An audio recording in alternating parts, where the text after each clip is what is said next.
let's make some just general observations about adultery, fornication, sexual sin, because Jesus is not going to say, look, this doesn't apply anymore under the new law. He's going to take that command against adultery and he's going to bring it over and put it into the New Testament system. But he's going to add something to it.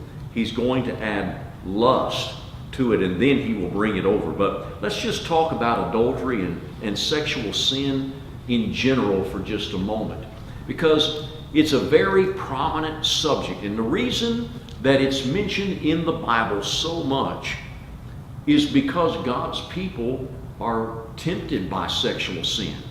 And I wish that it wasn't the case, but we're like anybody else, and we are tempted with sexual sins just like everybody else. And I think about David, the only man in all of the Bible who was called a man after God's own heart. And if he could be tempted and fall to sexual sin, then any of us could too. Now, when we commit sexual sin, there are 5 things at least that are destroyed. The first thing that's destroyed when we give in to sexual temptation is we destroy our purity. We destroy our purity. And you will never be pure again. You cannot get virginity back. Okay? So that's the first thing. Number 2, it destroys your reputation. And if you're dating a girl who would go to bed with you before you get married, you're always going to have in the back of your mind, you know what? If she would do this with me, would she do that with somebody else? And she's going to have in her mind, she'll have a right to think, oh, if he did this with me, might he do it with somebody else? It destroys your reputation. The same thing would go for a spouse, for someone who's married. If you commit adultery one time, your spouse is going to think, could he do it again? Could she do it again? She did it once. Could she do it again? And it ruins our reputation. Now, we can get forgiveness for sexual sins, and I don't want to paint the picture as if it's the unforgivable sin. We can get forgiveness for it, but we'll always have a scar. And a scar is healed skin, but it's a reminder that we had an accident. And so you can get forgiveness, but you will never be 100% the same again. You will have scars. Right? Number 3, if you give in to sexual sin, it destroys your morals. Destroys your morals. And a person that is willing to give them their bodies over to another person in sin, that's somebody who is probably willing, if need be, to do other things that are sinful. And I'll tell you what, I have never met a fornicator who was not a liar. They may not keep on lying forever, but they lie for a while and try to pretend that they have not done anything wrong. And so it destroys your morals. Number 4, it destroys your resistance. If you give in to sexual temptation. You know, I'm told that if you ever get pneumonia the first time, it's easier to get it the second time and then the third time and so on, because your lungs become weakened and it's easier to contract pneumonia next flu season. Well, the same thing is true with fornication. You give into it one time, and then the next time you're tempted, it's easier to give in the next time, and it just destroys your resistance. And then number 5, it destroys your soul. Destroys your soul. And it doesn't matter how many people say it's all right. It doesn't matter how many people participate in sexual sin. It's still not up to popular vote. God's the one whose vote counts, and he says it's a sin. In Hebrews chapter 13 and verse 4, Jacob, start us off with that. Hebrews 13 verse 4.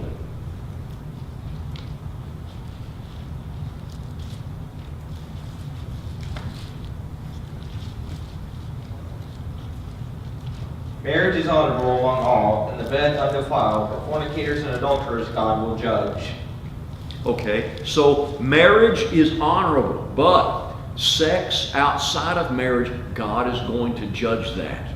And so He's the only one who has a right to vote on whether it's acceptable or not.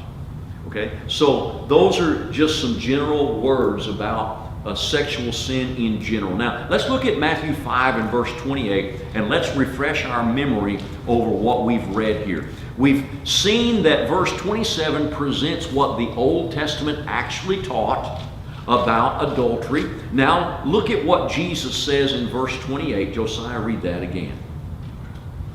But I say unto you, that whosoever looketh on a woman to lust after her, hath committed adultery with her already in his heart. Now, Jesus is not quoting Scripture here in verse 28. He's making Scripture. He's making Scripture. And so what He's doing, He's taking this command here about coveting and this command about adultery, and now He's fusing them together. So under the New Testament, we're going to have lust equal to adultery. Lust is going to be equal to adultery, and that's the new law right there. And we can clearly see two separate commands now being fused into one. That's new. That's different. The Old Testament didn't teach that. The Old Testament did teach lust was wrong, yes. And it did teach adultery was wrong, but it didn't teach they were the same thing. They were two separate commandments. Now, if the Old Testament had taught this right here, what was the penalty, Nehemiah, for adultery? Stoning. Stone them to death. That's right. If lust was equal to adultery, then the Old Testament would have required stone those who lust to death.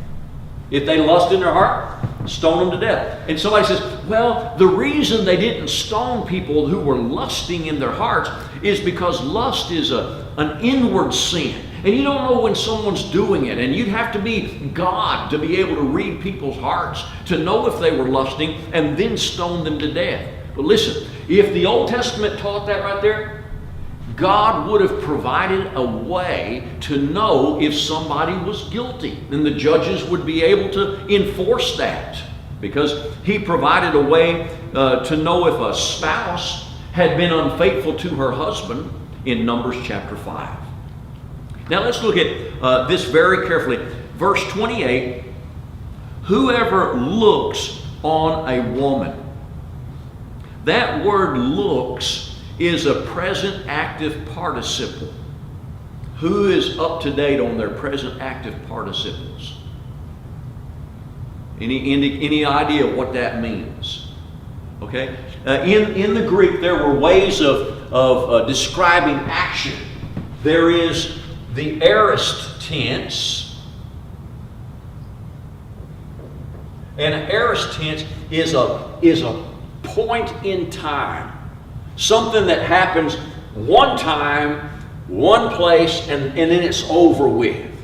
And then there is present tense. So this arrow represents present tense.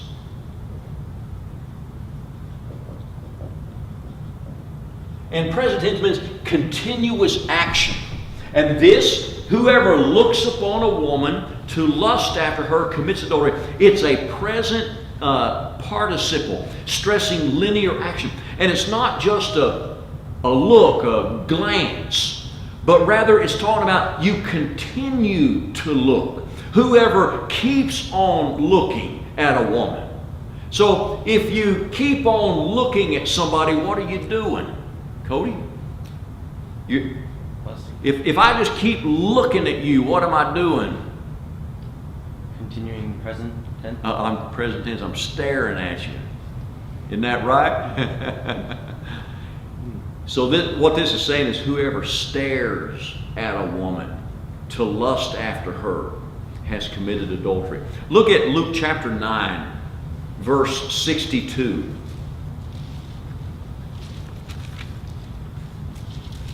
Nathan? Luke 9:62. But Jesus said to him, no one having put his hand to the plow and looking back is fit for the kingdom of God. Okay, that looking back, that's continuous action right there. That's present tense. And Jesus isn't saying if you put your hands to the plow and you all of a sudden you remember, I used to drink alcohol, or I used to do drugs, and you can think back and remember that you did that. That's not what Jesus is talking about. He's talking about someone who is constantly looking back into their past, at their past sinful life, with longing. With longing. They miss it. And they're all the time thinking about how good that beer tasted, and always wishing that they could have that again. Jesus said, you're that way, you're not fit for the kingdom of heaven. Look at Genesis chapter 39. In verse 7. Genesis 39:7, Nehemiah.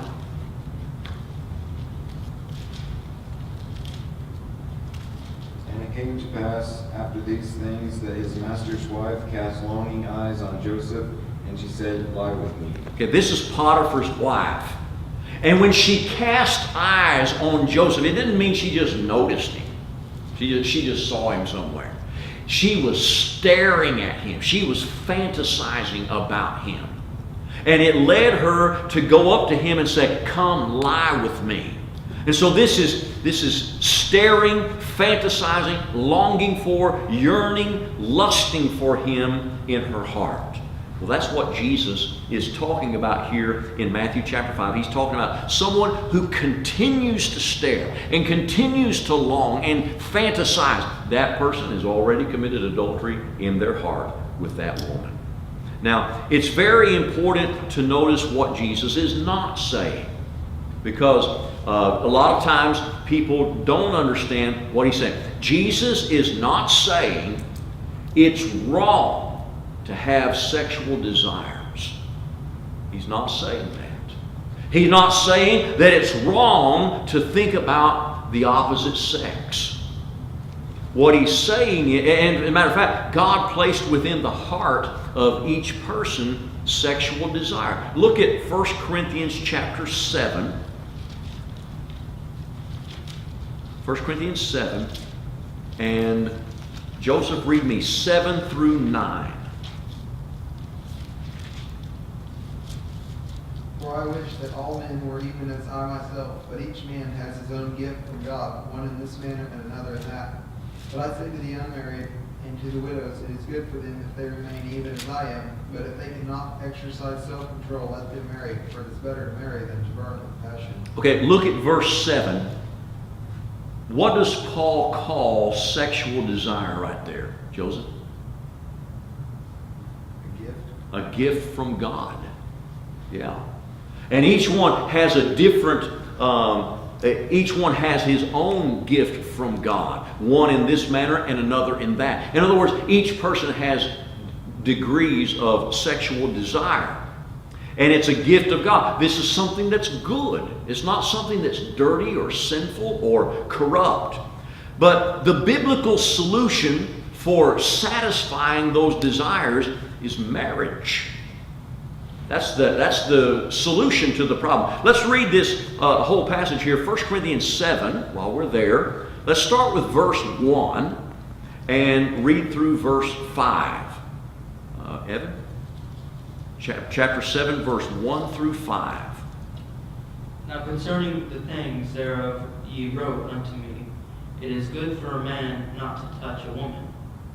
Nevertheless, to avoid fornication, let every man have his own wife, and let every woman have her own husband. Let the husband render unto his wife due benevolence, and likewise also the wife unto the husband. The wife hath no power over her own body, but the husband, and likewise also the husband hath no power over his own body, but the wife.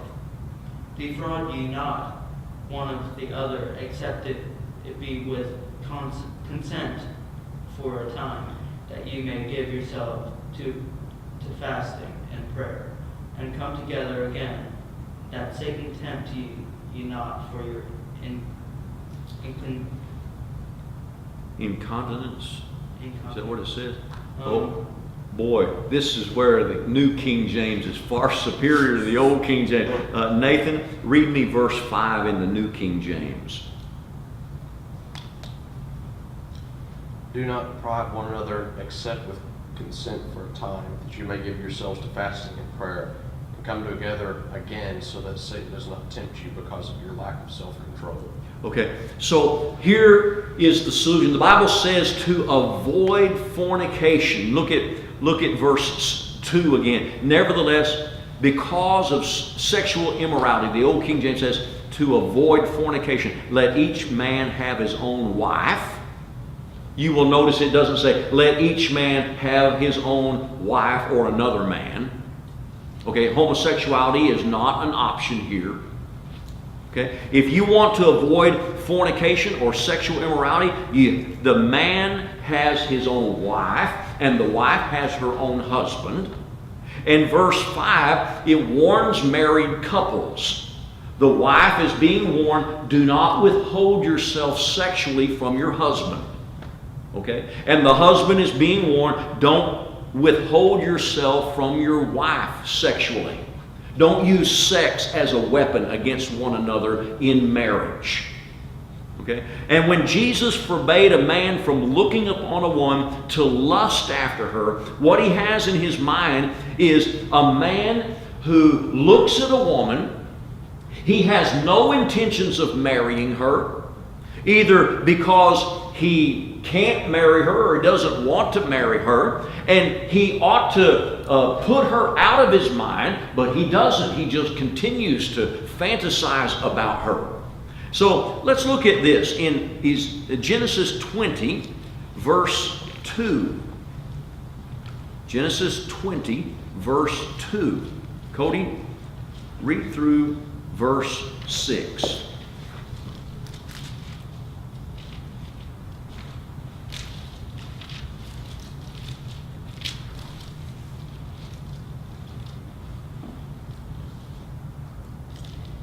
And Abraham said of Sarah his wife, she is my sister. And Abimelech king of Gerar sent and took Sarah. But God came to Abimelech in a dream by night and said to him, behold, thou art but a dead man, for the woman which thou hast taken, for she is a man's wife. But Abimelech had not come near her. And he said, Lord, wilt thou slay also a righteous nation? Said he not unto me, she is my sister? And she herself said, he is my brother. In the integrity of my heart and innocency of my hands have I done this. And God said unto him in a dream, yea, I know that thou did this in the integrity of thy heart, for I also withheld thee from sinning against me. Therefore suffered I thee not to touch her. Now, look at verse 6. I know that you did this in the integrity of your heart. Abimelech saw Sarah. She was a very beautiful woman. Abraham, to protect himself, would tell people, she's my sister. And Abimelech sees Sarah. She's a very beautiful woman. And he takes her into his harem. And he's going to have her for his wife. And he has desires for her. And he says, I did this in the integrity of my heart. And God said, I know you did. And I have withheld you from sinning. So it's not wrong to see a pretty girl and appreciate that she's pretty, and to have desires to have a wife. That's not wrong. But it is wrong to try to fulfill those desires outside of lawful marriage. That's when it becomes wrong. And so since a man sees a woman and he can't have her for his wife, or he won't marry her as a wife, he should not continue to stare at her and look at her, and he should not be fantasizing about her. Now, Jesus is not discussing just a flashing thought that goes through your mind. If you're driving down the road and there's a woman walking on the sidewalk and she's not dressed nice, she's dressed very immodestly, she's exposing herself, she's inviting looks. When you're driving down the road and you see her, you can't help seeing her.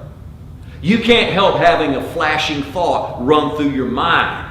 But I tell you what you can do, you can help yourself from looking in the rearview mirror when you've passed by and going around the block to do round number 2.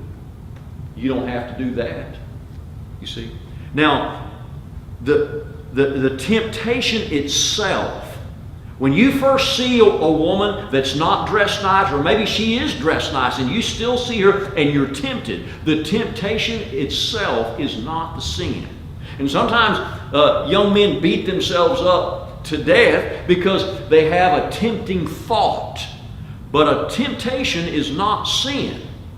It's a temptation, but that's not the sin yet. Look at Hebrews chapter 4 and verse 15. Justin, read that for me if you would. Hebrews 4:15.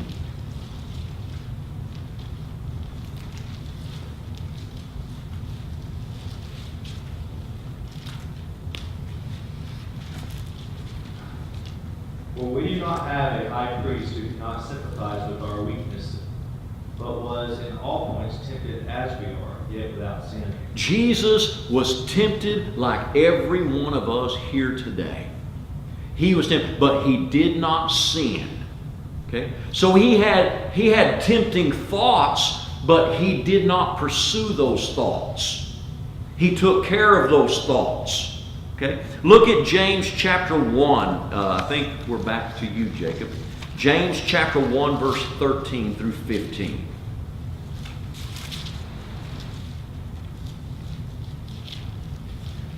Let no one say when he is tempted, I am tempted by God, for God cannot be tempted by evil, nor does he himself tempt anyone. But each one is tempted when he is drawn away by his own desires and enticed. Next verse. Then when desire is conceived, it gives birth to sin, and sin, when it is full grown, brings forth death. Do not be deceived, my beloved brethren. Okay, stop right there. Look at the progress in verse 14. Each one is tempted when he's drawn away by his own desires. We have desires, but we have to be careful because they can draw us away and they can entice us. We can decide, I'm going to do something about this desire. And then when desire has conceived, when you decide to act upon those desires, then it gives birth to sin. That's when sin occurs.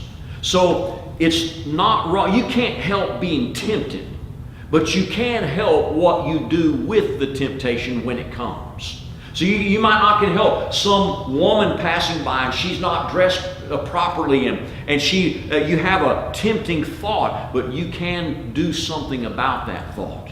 One man said this: if Satan comes up to my door, I cannot help it. If he lifts the latch and walks in, I cannot help it. But if I offer him a chair and begin with him a parley, I put myself altogether in the wrong. So, it's one thing to have the devil come and stand at your door. It's another thing to invite him in or to offer him a chair to stay. And that's what we do sometimes when we have a tempting thought. So, the applications of this are many. Not only is it wrong to lustfully look upon somebody else, it is wrong for sisters, for women, to dress themselves so as to invite lust.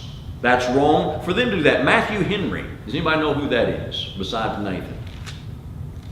Okay, Justin knows Matthew Henry. He's a commentator, and his book's been around forever. He said this: men sin, but devils tempt to sin. What does that mean, Jacob? Men sin, but devils tempt to sin. And he was writing about this passage right here. Well, what he means by that is when a woman tempts a man, and she's doing this on purpose. She's dressing in such a way so as to tempt him. What's she making herself like? It's like a harlot, basically. She's making herself like the devil. She's tempting him. Men sin, but devils tempt to sin. Arthur Pink said this: if lustful looking is so grievous a sin, then those who dress and expose themselves with the desire to be looked at and lusted after are not less, but perhaps more guilty. In this matter, it is not only too often the case that men sin, but women tempt them to do so. How great then must be the guilt of the great majority of modern misses who deliberately seek to arouse the sexual passions of young men, and how much greater still is the guilt of most of their mothers for allowing them to become lascivious temptresses. That's right. And so this is a passage that's calling upon our sisters in the church to make sure that they're not guilty of dressing in such a way as to invite lust. And so we need to be careful how we dress ourselves and how we think in our minds. My observations are that men have a greater problem controlling their thoughts than women do about sex. Okay? And of course, that's biased because I am a man. But I do notice that women are not as interested or how do I say this, enticed by sight. Sight's not their problem for the most part. Now you have a few cases like Potiphar's wife, who's an exception to the rule.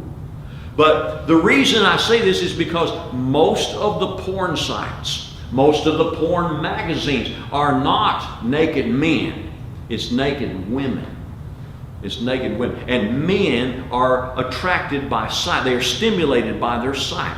And that's why in the New Testament, most of the emphasis about clothing is upon sisters in the church and how they must clothe themselves in modest apparel so as not to invite staring at them. Now, our older forefathers, it's not our parents these days, but our grandparents and great-grandparents, back in their days, do you know you just didn't swim together? Boys and girls didn't swim together. That just wasn't allowed. That's the way it was when I was growing up. If we wanted to go swimming, that's fine. And Roy Lee would take me and Mike, and we would go down to Flat Creek, and we would swim, just the guys, down there in the creek all by ourselves. And when we were done, we'd come home, and Zella would take the girls. And they go down and they swim. But boys didn't swim with the girls. And there was a reason for that. There's a reason for that. And you know the reason, because wet clothes cling to you. And there was no mixed bathing. There was no shorts, no mini skirts, no swimsuits. I don't do Facebook. But I'm told that on Facebook, some of our sisters in the church who do Facebook, they're posting pictures of themselves in bathing suits on Facebook. Well, they're inviting the wrong kind of thoughts from young men when they do that. And so those things are wrong. Christian women are encouraged, or actually commanded, to dress themselves modestly. Let's read the commandment. 1 Timothy chapter 2. And Josiah, read me verses 9 and 10.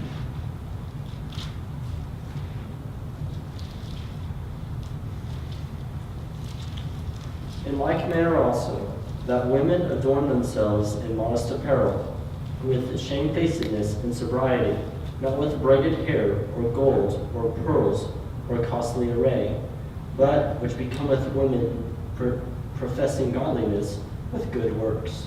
That's how the women are to dress themselves and conduct themselves. Now, here's what Brother James Orton said one time, and I think he's probably right. He said, if young girls in the church dressed and acted like the young preachers said they should, then the young preachers would probably go off and date somebody else. And you know what? That's kind of a sad thing, but you know, sometimes that's true.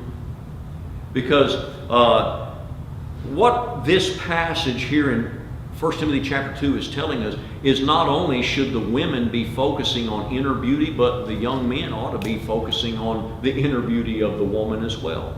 And it's scary to see young men date a girl, and it looks like the only criteria they're putting into choosing this girl is her looks. Now, I'll say this much, looks mean something. And I'm not going to deny that. Nobody wants to marry somebody that's repulsive to them. They want to marry somebody they're attracted to. But you've got to have more than that. There's got to be some, the inner man is what we need to focus on. Okay, now look at let's go back to Matthew 5 now. Matthew 5, and let's look at verse 29 through 30. Okay, Nathan, read that for me. If your right eye causes you to sin, pluck it out and cast it from you. For it is more profitable for you that one of your members perish than for your whole body to be cast into hell. And if your right hand causes you to sin, cut it off and cast it from you. For it is more profitable for you that one of your members perish than for your whole body to be cast into hell. Now, there are some people who took this literally, cutting off part of your body because you're being tempted and you want to try to get this temptation out of your life. There was a man named Origen of Alexandria. Origen of Alexandria. And he went to all sorts of extremes, renouncing food and possessions and sleep, trying to get rid of sinful thoughts in his mind. And because of Matthew 19 and verse 12, who knows what Matthew 19:12 says? Matthew 19:12. There are some men who have made themselves eunuchs for the kingdom of heaven's sake. Because of that verse of Scripture, and because of this one here, if your hand tempts you, cut it off. Because of Matthew 19:12, he literally made himself a eunuch. And in the year AD 325, the Council of Nicaea forbade these practices of those that were in the church. Now, I don't believe Jesus intended that these words be taken literally. However, if you do take them literally, it's not a whit too strong if it ends up saving your soul. But I'm going to tell you why I don't think the Lord intended you to literally become a eunuch or to literally cut off your right hand. I'll tell you why. First of all, if your right eye offends you, what did Jesus say to do about that, Evan? Pluck it out. Okay, so this woman's walking by and she's beautiful and she's exposing herself and I'm tempted, and so I pull out my right eye. I just literally do that. Does that solve my problem, Cody? How come? I got my right eye here. I can't see out my right eye anymore. Another eye. Oh, I got that left one. So you see, plucking out the right eye didn't solve my problem because I got another eye.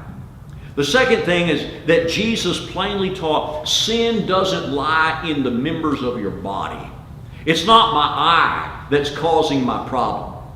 It's my heart, my mind. Look at Matthew 15 and read me verses 19 and 20, Nehemiah. Matthew 15, 19 and 20.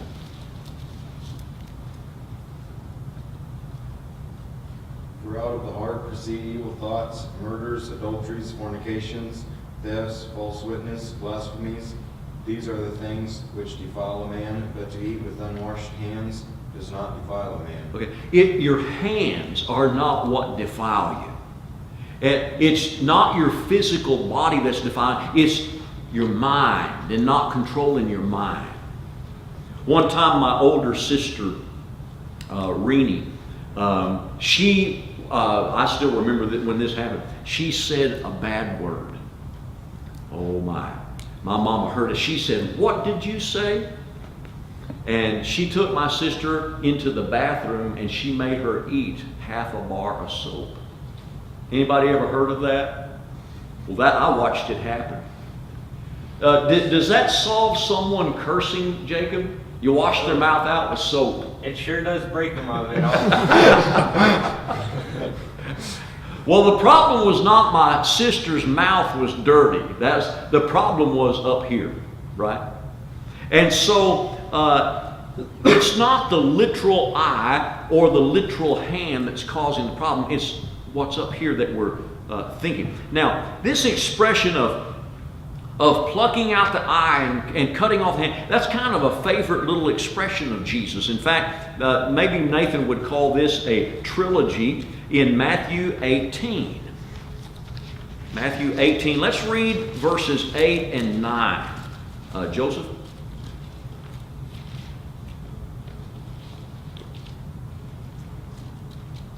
If your hand or foot causes you to sin, cut it off and cast it from you.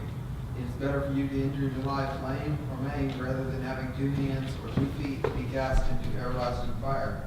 And if your eye causes you to sin, pluck it out and cast it from you. It is better for you to enter into life with 1 eye rather than having 2 eyes to be cast into hellfire. Now, here we have not just the hand and the eye, but Jesus adds the foot there as well. Okay? Now, there's a reason why he has these 3 different things right here. The hand represents temptations that we are tempted with, of things that we like to do. So here are some things that we like to do. And the right hand, that's the favorite hand for most people. And so if your right hand offends you, if there is something that you really, really like doing, then cut it out of your life. That's the idea. And your foot, Nehemiah, can you take a guess about what that would be a reference to? Places you go. Places you like to go. And if it's your right foot, in other words, that's a place that you really, really like to go. But by going there, you end up sinning. Then cut that out of your life. That's the point that he's making. And here, the eye are things that you like to look at. So if there are some things that you really like looking at or watching, like television or movies or the internet or whatever, if there are things that you really like to look at, but it's causing you to sin, it'd be better to get rid of that and to go through life maimed and lame rather than having both your eyes to go to hell. Okay? So, there's a lot of us. I'll include myself in this. We think, I would just be helpless without my smartphone. I would be helpless without my tablet, without my internet. Gotta have my computer. I gotta have, and I've heard people, their computer breaks and they say, I've lost my life. My whole life was in that. That's the way people talk about their computers and smartphones, the internet.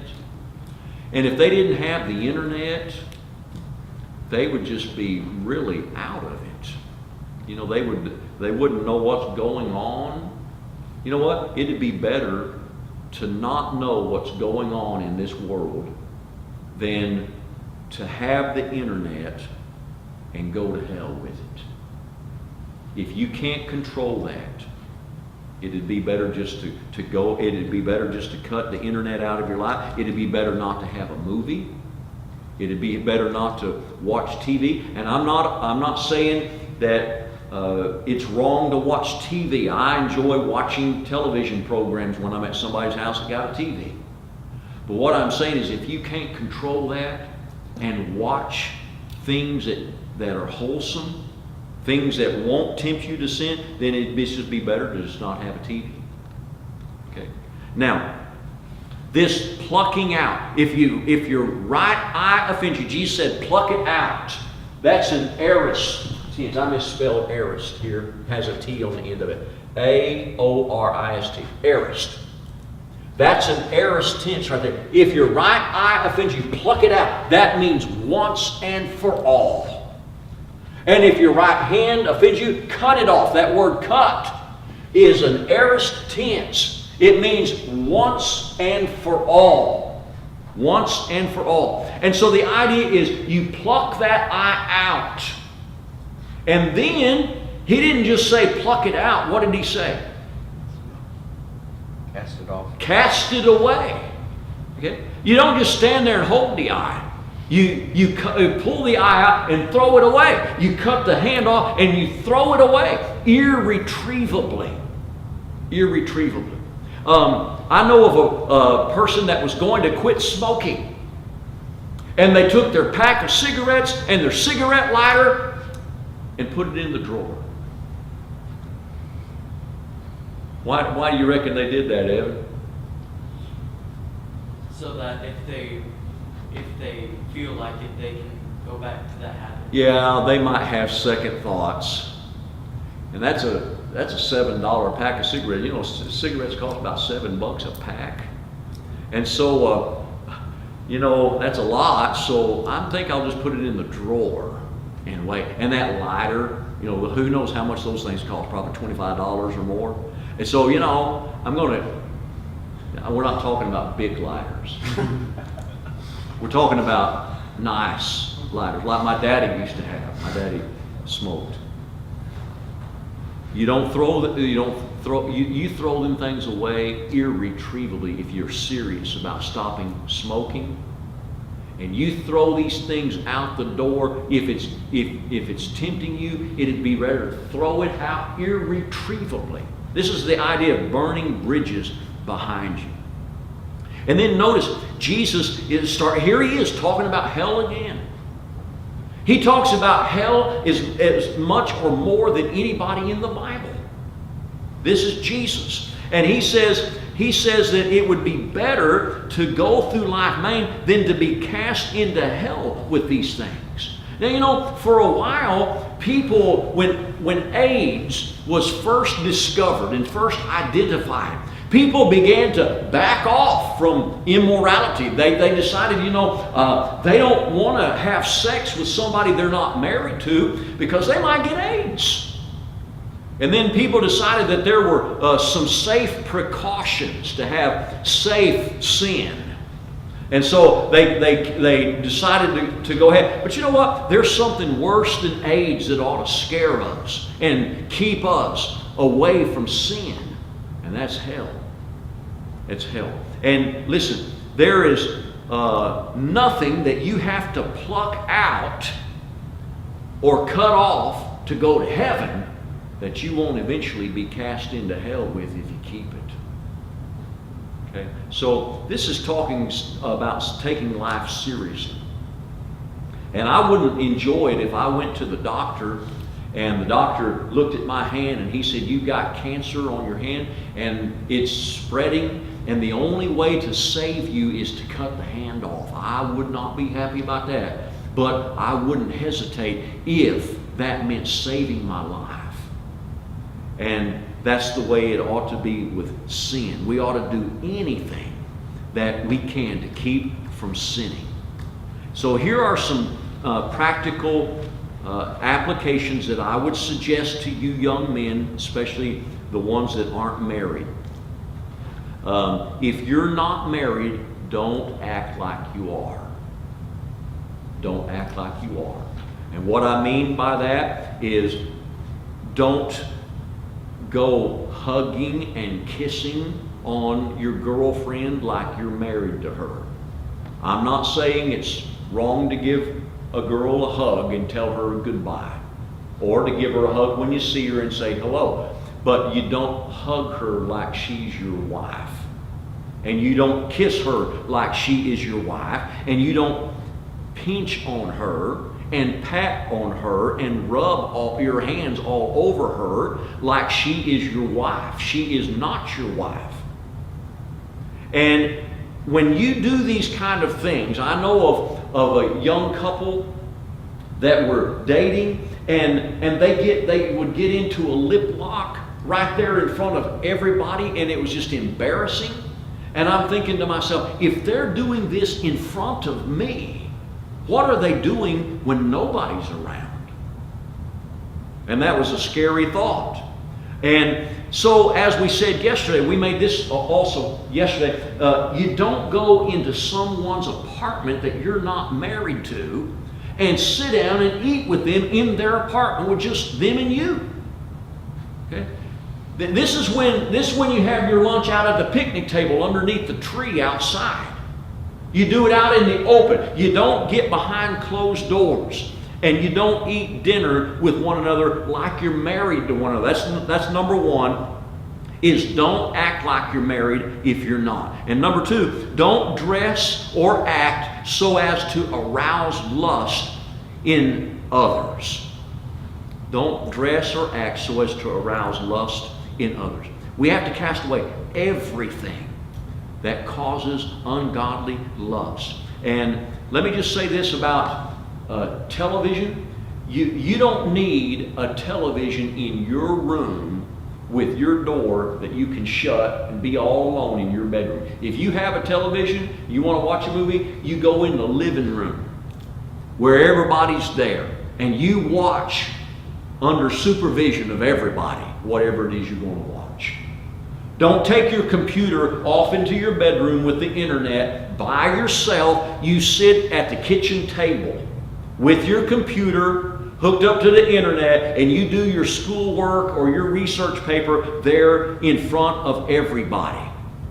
And when you get ready to watch a television program or a movie, I would recommend that you get one of these movies that are filtered. Nathan has introduced me to VidAngel on the internet, where you can tell VidAngel, I don't want to hear any curse words, I don't want to see any sex, I don't want to see any immodest apparel.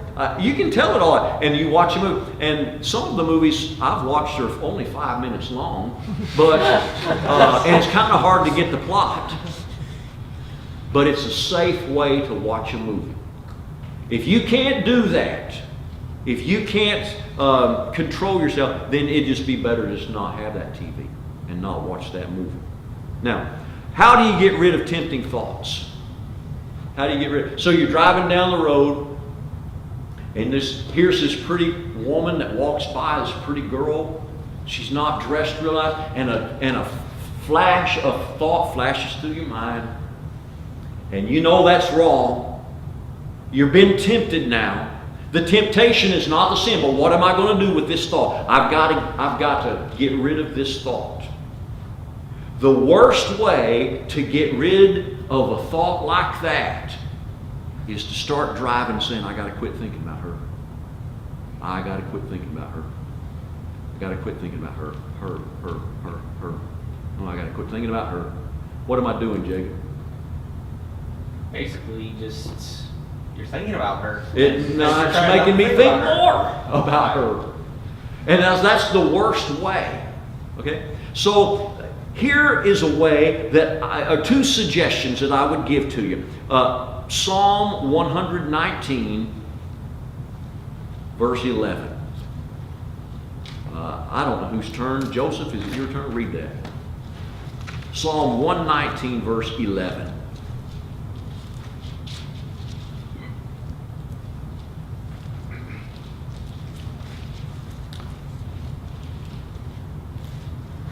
Your word have I hidden in my heart that I might not sin against you. You know what? I think that is a great way. I think it is God's way to get rid of thoughts in our minds is you learn some Bible verses that are about temptation, about hell. And when you get those tempting thoughts, you start quoting those and start saying them out loud. And you think about what the Word of God says. And I'll tell you what, that'll help you with thoughts that you ought not to be having. Your word I've hidden in my heart that I might not sin against you. And I'll tell you something else I believe that God gave us to help us with our thoughts, and that's fasting. Now, fasting doesn't take care of an immediate thought, because you can't just start fasting 40 days and 40 nights immediately and get the full effect. It's going to take a few days. But Nathan told us that story about the man who decided, I'm going to fast 40 days and 40 nights. I'm going to see if it can be done. And he didn't do it. He went maybe 14 days. But on the 14th day, all he could think about was food. And he wasn't thinking sexual thoughts.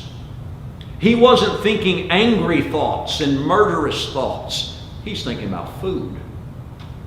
That's all he could think about. And I'll tell you something. Now, I've not gone 14 days without food. But I have gone 7 days without food, and I'll tell you, it don't take 14 to be thinking about nothing but food. 7 will do it for you. And if you will fast, you will find out that you're not thinking about those girls like you used to. You need to get out and run and exercise and work and haul hay and do hard work until when you're done at the end of the day, you go into your bedroom and you collapse on the bed because you're tired and you don't have time to do anything except just get some rest because you're tired. And I would suggest to you boys, this applies to everyone but the walls, because they're already working until they fall down in an oven at nighttime and sweat through the night. But the rest of it, you need to get yourselves some jobs and get busy. Physical jobs where you're working and you're accountable. And at the end of the day, you are tired and worn out and you want to go to bed and get some sleep. And that will help you to overcome some of these tempting thoughts. And so in this section, Jesus reminds us that the thoughts and intents of our hearts will be used to judge us someday. He's giving us New Testament teachings right here. Okay? This is new law. Somebody said this: sow a thought, reap an act. Sow an act, reap a habit. Sow a habit, reap a character. Sow a character, reap a destiny. That's good. It all starts with a thought. In Ecclesiastes chapter 11, let's finish by reading this one. Ecclesiastes 11, verses 9 and 10. Evan, read that.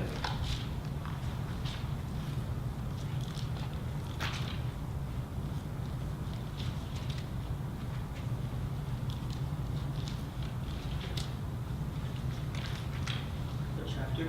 11.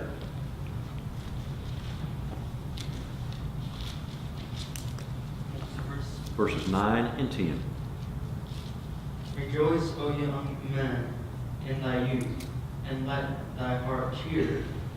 And let thy heart cheer thee in the ways of thine heart, and in the sight of thine eyes. Wait. Start over. I think you skipped a line. Rejoice, O young man, in thy youth, and let thy heart cheer thee in the days of in the ways of thine heart. Is that right? Is he reading that right? I think you're skipping a line. Rejoice, O young man, in thy youth. Rejoice in your youth. And let thine heart cheer thee in the days of thy youth. Yes. And walk in the ways of thine heart. Yes. And in the sight of thine eyes. But know thou that for all these things God will bring thee into judgment. Therefore remove sorrow from your heart, and put away evil from thy flesh. For childhood and youth are vanity. Think about verse 9. It's written to young men. Okay, that's you. Rejoice. Let your heart cheer you in the days of your youth. Walk in the ways of your heart and in the sight of your eyes. Do whatever you want to do. But you remember this. You're going to stand before God and give account for what you do. So you need to remember that. And when you get ready to do something that seems like it's going to be real fun, you just remember you're going to be judged for it. And so that's a scary thought, and we need to keep that in our mind. That's a great passage right there. If you want to memorize a passage that you can quote when you're tempted, and you have these tempting thoughts, there you are right there. Memorize that and start saying that to yourself over and over and over again when you have those tempting thoughts. Okay, it's 2:25, so let's take a little break and then we'll come back.